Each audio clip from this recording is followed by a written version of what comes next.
Le début de saison du Canadien est littéralement, mais alors là, littéralement fracassant. C'est dur de dire le contraire. Le tricolore a gagné 75% de ses matchs jusqu'à maintenant et les 5 victoires sur 9 en prolongation excitent beaucoup plus qu'elles n'inquiètent. N'empêche, au même titre qu'on se refusait à le faire pour les Sabres de Buffalo en octobre des 6 dernières années, pour ne pas dire des 10 dernières campagnes, dans la manière, c'est difficile de placer le bleu-blanc-rouge au sommet des prétendants dans l'Association de l'Est. Loin des misérables sabres qui n'ont de cesse de croupir, le CH a su capitaliser sur le jeu moins appliqué des débuts de campagne dans la Ligue nationale. Alors que plusieurs clubs se cherchent une identité à travers les schémas demandés, d'autres plus dominants sur papier laissent courir en se préparant à prendre leur envol fin novembre, début décembre. Le Canadien d'il y a un an appartenait à la première des deux catégories que je viens de vous illustrer.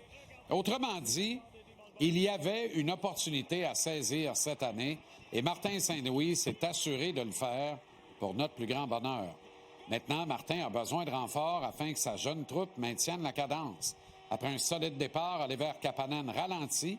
Rien de plus normal pour un jeune de cet âge qui subit les rigueurs du calendrier un peu débile cette année ici en Amérique.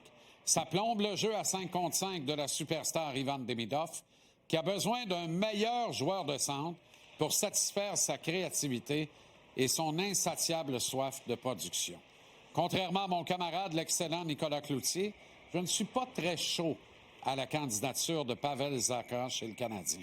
La situation contractuelle du centre tchèque de 28 ans est enviable, c'est vrai. 4 750 000 $ cette saison et l'an prochain. Mais quel rôle jouera-t-il à l'issue de ce contrat dans l'organigramme du CH alors qu'il n'aura à peine 30 ans? Michael Age se profile comme le centre parfait en deuxième unité derrière Nick Suzuki. Et bien que je vois de prospect des Wolverines du Michigan d'abord gradué à l'aile la saison prochaine, il sera fin prêt, j'en suis convaincu, pour le défi du pivot sur un top 6 dans 2 ans. Avec Kapanen en troisième unité, le CH pourrait se voir contraint de laisser Zacha tester le marché des joueurs autonomes sans rien obtenir en retour. Considérant ce qu'il risque d'en coûter pour obtenir ses services via l'ennemi juré de Boston, Kent Hughes ferait une erreur de vouloir rapatrier un autre membre de la famille de son ancienne agence de représentation. Ce qui nous ramène aux autres candidatures. Nazem Kadri aurait des ailes avec l'équipe dont il portait fièrement le pyjama au cours de sa jeunesse. Mais son 7 millions pour encore 2 saisons suivant l'actuelle m'intéresse à peu près comme une colonoscopie à fret. Il faut au CH un vétéran centre décoré. Ryan O'Reilly a ce profil. Gagnant de la Coupe Stanley, gagnant du trophée Conn Smythe, d'un trophée Lady Byng et d'un trophée Selke, O'Reilly a 34 ans et ne dérougit pas ben. Il est sous la moyenne d'1 point par match, mais continue d'être le centre de premier trio de son équipe.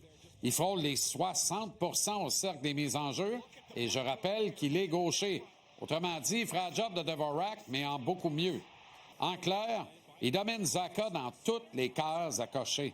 C'est sans conteste. Ajoutez à ça l'ambition du Canadien, soit les séries éliminatoires. 67 points, dont 26 buts en 81 matchs de la vraie saison pour O'Reilly. Ça surplante aisément les 12 points en 25 matchs, dont un seul maigre but de Zacha. Le Tchèque ne perce pas le premier trio d'une édition des Bruins sur papier bien inférieure à celle des Prédateurs qui logent O'Reilly en premier pivot. La moyenne au cercle de Zacha est aussi inférieure à celle d'O'Reilly, qui joue presque 2 minutes de plus par match que Zacha et qui gagne 250 000 $ de moins jusqu'à l'an prochain inclusivement, lui et tout. O'Reilly n'a pas de clause de non-échange et après avoir échoué à Toronto, ce natif de Clinton, Ontario, viendrait tenter de réussir à Montréal demain matin. Vous pouvez mettre ma main droite dans le feu là-dessus. Après tout, qui sait qui veut pas partager un trio avec Ivan Demidov? Enfin, il va de soi que le prospect numéro 1 reste Sidney Crosby. Je me laisse pas berner, moi, par les 18 points de classement des Pingouins à ce jour.